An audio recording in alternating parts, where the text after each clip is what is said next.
Bonsoir. C'est un titre qui interpelle, vous le comprendrez, tout un chacun. Ne pas aimer le sport, ne pas manger de légumes, et alors comment faire pour maigrir? C'est ma première question. Déjà, je ne dis pas qu'il faut se passer de sport et qu'il faille se passer de légumes. Simplement, j'insiste sur le fait que beaucoup de gens prennent du poids parce qu'ils ne bougent pas assez et qu'ils ne mangent pas correctement. Et donc, dans ce livre, je donne des conseils pour aider les gens à manger des légumes, parce qu'il y a toujours des solutions, D'accord. et à faire un peu plus de sport ou du moins de l'activité physique, puisqu'il en faut pour tous les goûts. Donc, en fait, il y a des solutions qui sont adaptées au cas par cas.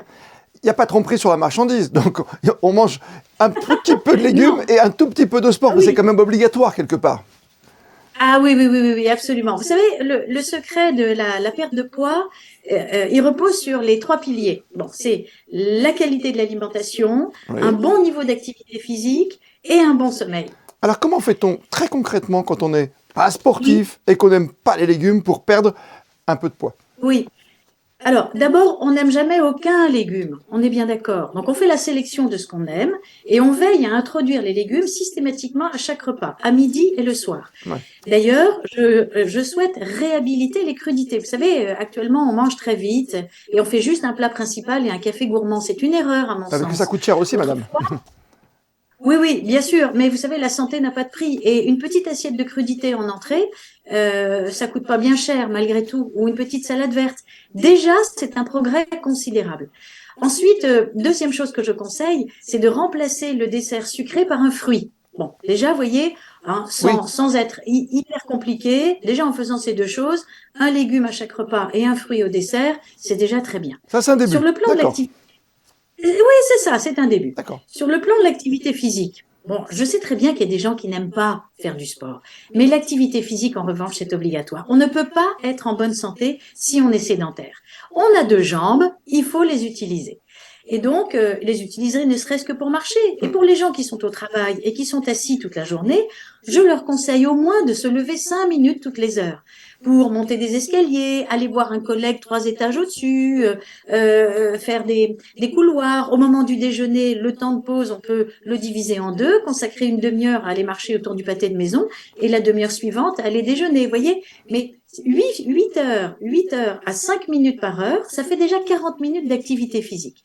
Et puis un petit peu de natation dans la semaine, faire du Oui, vélo le week-end, c'est déjà très bien. oui, mais C'est alors, déjà très très bien. pardonnez-moi, docteur, mais vous m'avez vendu du rêve tout à l'heure avec le titre de votre livre. Comment maigrir heureux quand on n'aime ni le sport ni les légumes? Et là, vous me conseillez d'aller voir ma Tout à voisine, mon fait. voisin, et Alors, non, de il ne faut manger pas des penser. crudités, de la laitue.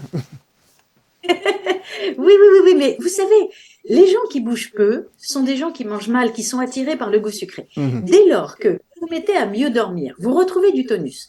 Ensuite, ayant du tonus, vous retrouvez le plaisir de marcher et de commencer à faire du sport. Et ensuite, on le voit bien au niveau du comportement alimentaire, plus on est actif et plus on est sportif, plus on a envie de bien manger et de manger sainement. Ben oui, Et tout d'un coup, on se retrouve comme par d'accord. miracle Ouais. attiré, on retrouve le plaisir petit à petit de remanger des choses saines. Vous voyez, la notion de plaisir est déplacée. Elle n'est plus vers les chocolats, les biscuits, les gâteaux à gogo et les chips, quand on est assis dans son canapé à regarder la télé. Tout d'un coup, dès lors qu'on se remet à bouger et à bien dormir, on retrouve le plaisir des choses saines, c'est-à-dire des bons légumes. On va bientôt marquer la journée mondiale de l'obésité. Il y a un vrai combat. C'est combien de kilos en plus c'est toujours le même ratio, c'est-à-dire que moi je mesure 1,85 m, il faut que je fasse 85 kilos, c'est ça?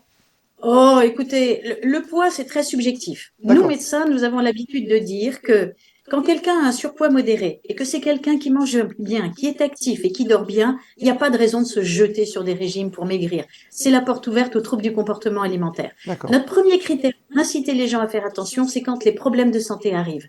Autrement dit, c'est un surpoids qui s'accumule d'année en année, hein, parce qu'on peut avoir 5 kilos de trop mais être stable, et là, pas de problème. Par contre, quand on prend des kilos d'année en année, et qu'on ne mange pas bien, et qu'on ne bouge pas, et qu'on dort pas bien, et qu'on massacre son sommeil parce qu'on se couche après minuit, là oui, il est important de réagir parce qu'un jour ou C'est l'autre, ça. le corps se vengera. Merci d'avoir été avec nous, docteur. Avec grand plaisir.